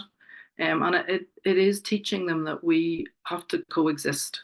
And I think we can't know all the names of all the creatures and all the leaves, but we've iPads in school, which are great. You take a picture and you can identify it. So the children were really freaked out by what they thought were bees last week, and it turned out to be hoverflies. So that was a whole discussion about a hoverfly and how it couldn't sting you and it couldn't bite you. And it was lovely then a few days later to see them getting magnifying glasses and wanting to follow the hoverfly and see where it was going. So it's starting them as young as possible to respect their environment and the other creatures in it. Okay. And that's just about planting with children. I mean, I love the idea of them actually building a planter and making it themselves. But I think for young children, you're talking about 3-year-olds, and they don't have that concept of time. But to plant a bulb or a seed and then actually see it grow, it's magical. And I think that's why we're so fortunate to work with this age group. Like, everything's so exciting. And for them to have planted something in September when they were just starting school, and then now see it before they move on growing, is just fabulous for them. Thank you. And I think this is just my final picture to say that nature has a way of popping up even when you don't expect it. This tree was never planted in the tire in the playground. We've no idea where it came from. Must have come in on someone's foot or willy about a little seed or what. But now we have trees.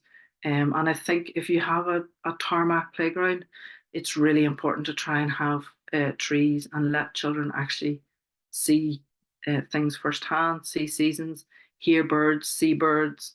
And I think having binoculars and bird books and going along with that journey with the children and being excited with them, trying to identify the birds, what do they like to eat, and what tree and why is that tree got leaves and that tree doesn't have leaves. And like, if young children can talk about Tyrannosaurus Rex, they can know the difference between evergreen and deciduous. And I think it's up to us to make sure the next generation looks after the planet better than we did. So thank you very much. And thank you, Graham. I really appreciate that.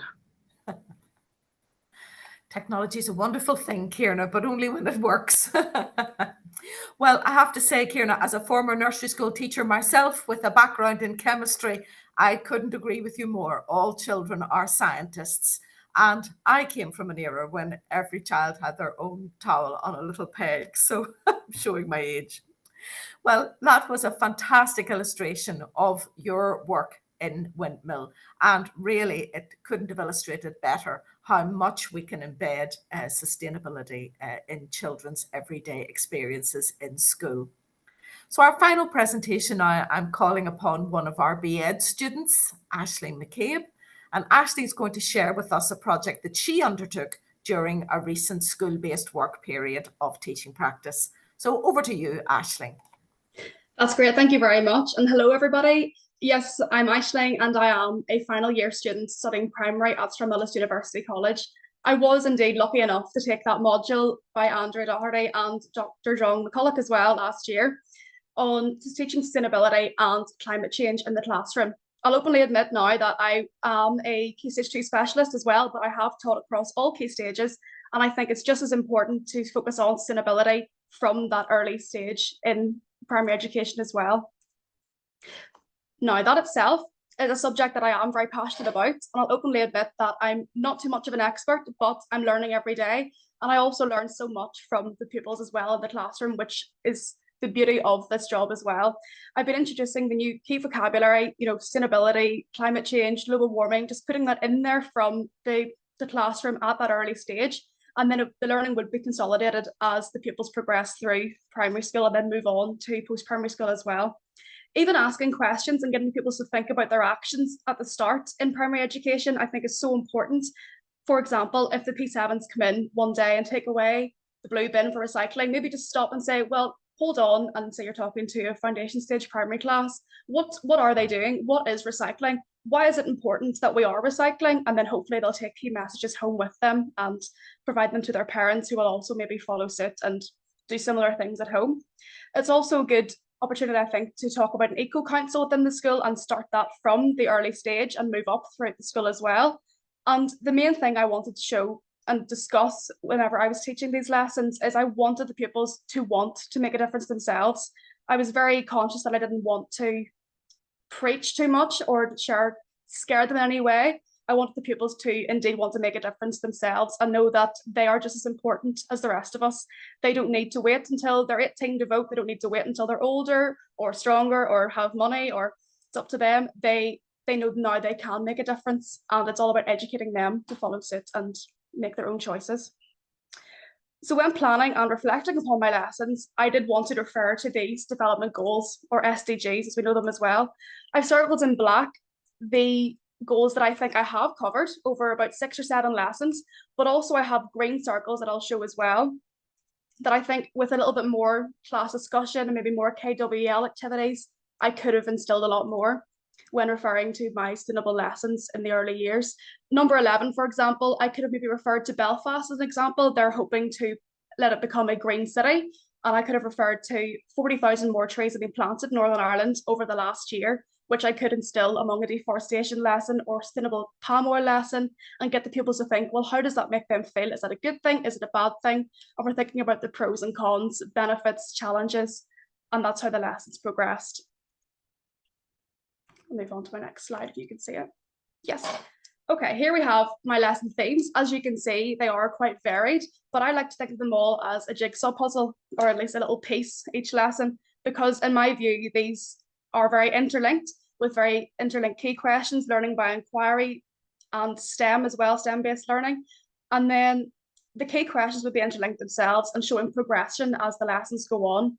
We have evidence here of foundation stage, key stage 1 and key stage 2 pupils working together. You have outdoor learning examples as well. In the top left corner, we have a nature walk and scavenger hunt activity. They're observing, doing scientific observations of the environment around them, how that makes them feel to be out in the sun, enjoying looking around and appreciating the world around them and their local environment.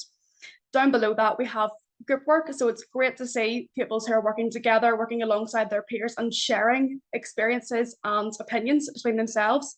This was an interesting activity because I'll use that example, the bottom left corner, because as a group, they were working together to try and collect carbon dioxide as a gas. Now, I wouldn't instill that too much in the early years, but I would think about different terms of matter, solid, liquid, gas. We can't see carbon dioxide, we can't smell it or hear it. So I thought, why not try and visualize this by putting a balloon over a bottle of soda water, for example, and squeeze the bottle and see how much gas a group could collect, and then have the reward scheme, positive reinforcement in mind as they go forward. And then that's then thinking about, well, if this is how much we can see so far, how much do we think is in our classroom, how much is in our local environment, and then how does that affect our atmosphere and our environment as a whole. Also, I put in Ice Age 2, the meltdown, because I thought for early years, even referring to a franchise could put that into meaningful context for the pupils themselves. They could think about, well, what's actually happening in this setting, what's happening in the environment, and how does that make the characters feel, the humans feel? What can be done to stop that, as it's a natural process, but humans have possibly sped this up, and how can we be more sustainable and keep this going? It does say in lesson one, about ice caps melting and introduction. Usually I would do a KWL, not do grid, but more of a 1, 2, 3 show me lesson with whiteboards. And if that was maybe too complicated for writing down keywords, I could ask foundation stage pupils in early years to draw a picture of what they think global warming could be, or just to give me a keyword in a class discussion of, have they heard this before, where have they heard this before, and just how important they think it might be to study in the primary classroom itself. I'll move on. Here we have evidence, pupil experiences. As we can see, it's been very well received by schools. Schools have been very happy to work with me in terms of bringing in hairdryers, for example, to symbolise greenhouse gases melting the ice caps, which are ice eggs, as resources. But the evidence here, we have pupils from all key stages going across. We see examples of group work, we've got pair work here, class discussions too. On the bottom right corner, we have a walking debate, and that was symbolising a carbon footprint. It was not completely accurate because it was more, I'd ask questions such as, well, take a step forward if you eat beef, for example. Peers would step forward, or take a step back if you are vegetarian 1 night a week or something like that. They could take a step back, and they could almost visualize just how large, how high their footprint is compared to the person beside them. And then they would go back to the classroom and use the calculator themselves to find their individual footprint and progress from there. In the early years, I think we could still have these experiments, and I think we could probably adapt them to maybe teacher demonstrations, so everyone's still included, but we could have more class discussion, more opportunities for saying their own experiences outside the classroom as well. And as opposed to writing on the whiteboards their predictions, as I would have Key Stage 2 pupils doing, I would most likely have them discussing what they think is going to happen or what they observe is going to happen, as opposed to writing down their hypotheses. Comic strips as well, I have for an example of writing a deforestation advertisement, but I've seen a lot more primary schools now using Just Too Easy as a resource. So maybe they could do a pictorial design of how the lesson went or what they've learned from the last lesson and what they can incorporate into their new lessons. Also, I think drama is a really good way to connect the learning. We've got cross-curricular with ICT and our mathematics and the STEM with our outdoors, great. But I think if we could even have maybe a hot seating session, especially in the early years, having someone who maybe wants to be the earth and how they feel. I discussed that blanket theory in maybe a lesson 1, the blanket itself being the atmosphere. If you had a blanket over you at night and you couldn't kick it off, how would that make you feel? Would you feel hot? Would you feel frustrated? And hopefully you get pupils to say their emotions, no matter what key stage, is getting them to say how they would feel and then referring that to the context on a much wider scale, which is global warming. And I think that can be done throughout the key stages, but especially instilling that knowledge from early years is so important so that they learn and they progress as they go through primary school itself. And then in terms of the school feedback, I've said before, I can only say from my own experience that it has been very well received. I've seen some opportunities to link this with forest schools. Lots of schools that I've been in have had an outdoor learning space, which has been fantastic, and also a forest school space. So it's been really accessible in that way, and they've been very willing to work alongside me, which I've loved. And also lots of schools have been working towards their Green Flag Award in eco skills, which has been fantastic to allow them to refer to the lessons that I've put in, and I've also let them have the lesson plans so they can use and adapt with whichever way they'd like to. And it's also very good for, I think, prospective parents to see on the Facebook pages that the pupils are learning about their wider environment and not just they're incorporating this alongside their core subject. So it wouldn't necessarily be a waste of time, or it wouldn't be time out of the classroom. It'd be taking the classroom outdoors, which is what is almost the most important thing of all. And then not just in terms of eco skills, I'm thinking right prospecting as well. If we think right prospecting skills from the early years, the pupils do have the right to know what is going on inside the classroom, outside the classroom, what they can do to help save the planet, or how much they know already, and also what they can do to help reduce waste. So everybody, they know they can all make a difference. And even to make that connection to Earth Hour, which was actually last Saturday, that would be a meaningful connection that I made on my placement last week, saying that it was with WWF last Saturday night was Earth Hour between 8:30 and 9:30 p.m. And you could turn out all of your lights and together reflect upon their choices in terms of being more sustainable and thinking more about Earth. And I'll go on to my reflection. As you can see in the top right corner, we have 5 W's. I've put a red circle around the who because, yes, I've asked all the questions before and I can't forget how. I should probably call them the 6 W's. But the who itself, I would always ask pupils, maybe after a couple of lessons, and especially in the early years too, who does this affect? Even after playing the Iceland advert of Rangtang in my bedroom, which highlights deforestation and how they can increase their use of sustainable palm oil and not just palm oil itself whenever buying things like Nutella and shampoo, just to name a few. But the who question, I think, is so important to instill from the very start. Hopefully, if I say who does this affect, we'll have people saying the orangutans, people saying the habitats, the people, but eventually I'm hoping to find that one pupil that says in the room, everybody. It affects all of us, everybody, and it's happening right now. And not in a scary way, just an informative way that they know this is happening now and this is exactly what we can do to help reduce that to effect. And it is just thinking that they're wanting to make a difference. I could see that they were very curious and very enthusiastic throughout their lessons. And they were always thinking, no matter what age, just how they could make a change and make the learning a lot more memorable. And there's that example of the Rangtang in the bedroom shampoo.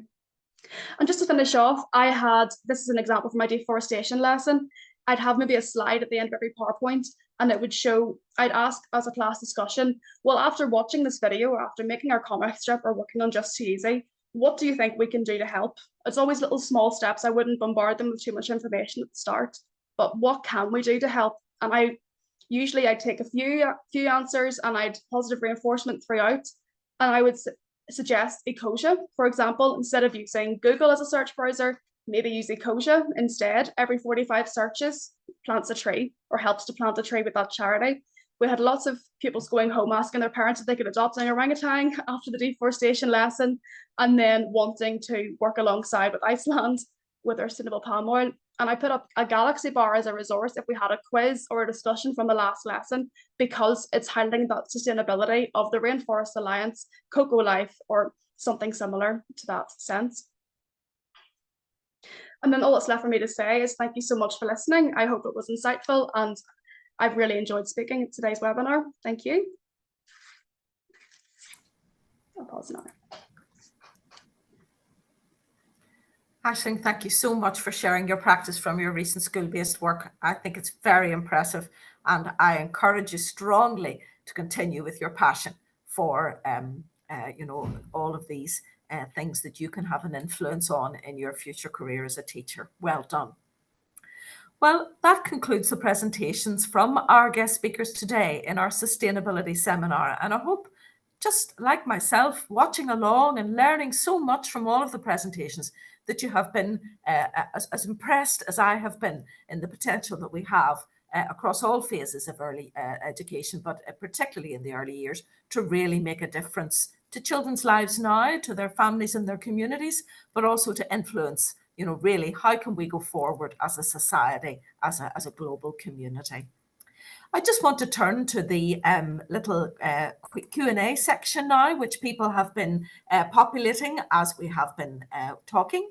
And the first one there is asking us, and I throw this comment out to my my speaker colleagues, is asking about you know, someone who has a tremendous capacity there for engagement with this issue, but concerned that management within settings or principals within schools are not maybe getting this as an issue, and that then they don't want it to become removed from their practice. They want to see that mindset change, and they're asking us for our thoughts about that issue. So perhaps I'd throw that open to our speakers and ask them to comment on that. How do we get people to really come on board with us? We're all passionate about it.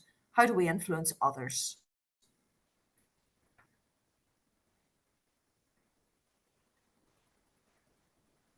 Andrea, would you have any thoughts about that? I know you do a lot of work there in the although Diane has turned on her mic now.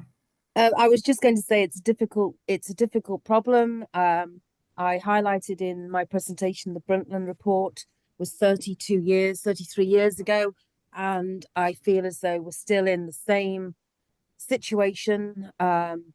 It is a slow process, but as long as we can start from the grassroots up, from the bottom up, and we keep trying to influence the top-down approach, that we embed it into higher education courses so that students are going out into practice to do it, and that we continue to do these type of situations where we share practice and share ideas, that literally is all we can do until we have politicians and policymakers who have actually got sustainability at their heart. Bit negative, I suppose, or cynical. I'm not quite sure what I am. Well, we have to take a practical approach, don't we, Diane? We have to really see how we can make it work, you know, taking an approach that is actually going to be meaningful with all sorts of stakeholders across, you know, the various layers and the sort of hierarchical nature of perhaps a policy development. We can't think that everything will just be wonderful because we want it to be. You know, people have passion, just as this contributor has said, at the sort of at the coal face, you might say. But we have to disseminate that message across lots of different stakeholder levels. And I hope perhaps that you know, this seminar will provide an opportunity later for people to draw attention to others within their settings and to really sort of ask them to give consideration to how that can be taken forward. I think too that Maria and Ben's presentation made some really key references there to recommendations for taking us forward in the wider implementation of a commitment to sustainability. Yeah, and maybe Sheelagh, if I could, I mean, I agree with that contribution around the importance of leadership and school leadership and whole school support. for these areas, and the research shows that. And for example, this new program Global Village that is running now in Ireland, so the funder wanted whoever was going to manage and support that program to work in collaboration across a number of different strategic partners. So the Global Village program is kind of managed and supported by a consortium that includes DCU, it includes the Irish Principals Network, it includes the Primary Teachers Trade Union, and it also includes Troca, so it's an organisational and non-governmental organisation for development overseas. So like at a policy level, I think, those who are in positions to influence that and encourage that and invest in that idea of collaboration. So people working across different strategic partnerships and really bringing, so that program now will have specific interventions for school leadership and school management, because it is really key and important. It helps to kind of address the kind of lone teacher or ad hoc practice, and it kind of gives responsibility, and it shows them actually that they can. I mean, I'm resistant to saying that you can deliver on numeracy and literacy through sustainability as well. That's another argument you could take, but I think they're right. I think it's an absolutely key part of the puzzle and the jigsaw, and there needs to be direct and explicit interventions and kind of policies around that as well. And I think we'll take forward that key message there, Maria, that you've highlighted, of collaboration between all of those different partners, the people who hold all of the pieces of the jigsaw. A further practical question, someone asking there, when will the recording be made available, and the resource itself? And obviously that's something we would be very keen that people would be engaging with our Stranmillis website, with our social media channels, with our Stranmillis YouTube channel, where we will be making available this recording, and also through our various social media platforms there, Twitter and Facebook, and also putting things on our website. So definitely we hope that people will engage with this. Obviously today we've had lots of participants, but also we're hopeful that people will track the issue as well. And one final question in our Q&A box there, raising the issue that there's a need for quality assurance across sustainability programs, and that those involved in the process need to be just as knowledgeable as the practitioners and have access to CPD if we're all to be, as is phrased, sing from the same hymn sheet and bring those necessary improvements for future generations. So I think we would all agree on that final positive note. If any member of our speaker panel would like to come in and comment on that, but I'd certainly be agreeing with that comment from that. We need to have more engagement with this, more CPD, and allowing people to become knowledgeable in the process-based approach that we want to take. And importantly, recognising what many of our speakers have emphasised, it isn't really that we're asking for new practice to be developed. We're asking for the building on existing good practice, and really, I suppose, a recognition. Let's big ourselves up. We're doing an awful lot to enhance children's knowledge and engagement with sustainability issues, but let's acknowledge that, let's advocate for that, and really explore how we can highlight that for everyone involved. So thank you so much to everyone for taking part. Over to you. Any final comments, folks? No, I just hope practitioners find it useful. And again, I do encourage people to get in touch with any feedback, any questions, any queries that they might have. Okay, thank you. Thank you, Andrea. Thank you very much. One final little bit of housekeeping. For those who registered through Eventbrite, a little survey will come where we hope that you'll feel free to impart your perspectives on the seminar, to leave us some feedback, or to give us points that you would want to see followed up and addressed. So thank you very much for everyone's sterling efforts today. I've thoroughly enjoyed the seminar. I hope all of our participants have too. And I wish everyone well now. Thank you.